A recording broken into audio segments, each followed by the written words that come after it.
Free woodworking plans at myoutdoorplans.com. Hello, I'm Avidu from myoutdoorplans.com. Welcome back to the channel.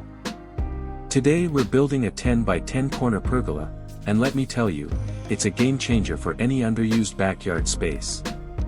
Whether you're wanting a shaded spot to kick back with a book or a cozy little nook to entertain friends, this design keeps things compact, clean, and totally DIY friendly. It's sturdy, it's stylish, and best of all, it's something you can build with just a few common tools and some determination. We're starting with the backbone of this whole project, the posts. You'll need 4 6x6s, and we're placing them to form a perfect right-angle corner. Now this is important, take your time here. Get those posts level and square.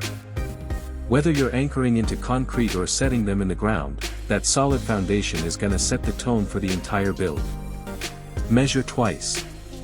Check your layout. Then lock them in. Next, we move on to the support beams, the muscle of the pergola. We're using 2 by 8 lumber for this part. Cut some decorative ends if you want to add a little personality. Now, this is where things start to feel real. Set the beams on top of the posts, check for level, then clamp them down and drive in your carriage bolts. That's right, no shortcuts here. We're building something that's going to last. Now we're looking up, time for the rafters.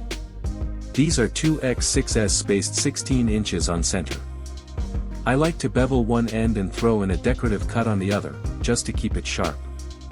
Set them evenly across the top, secure them with rafter ties or pocket screws, and don't forget those pilot holes. Step back at this point, and I promise, you'll start to feel that satisfaction of seeing your hard work come together. Now here's where you can really make it yours, finishing touches.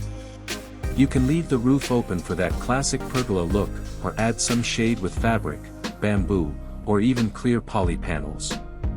Give it a nice coat of stain or outdoor paint, maybe run some string lights, plant a few climbers, and boom. You just turned a quiet corner of your yard into the best seat in the house. You didn't just build something, you made it your own. As always, you can find the full plans over at myoutdoorplans.com. Until next time, build your outdoor world.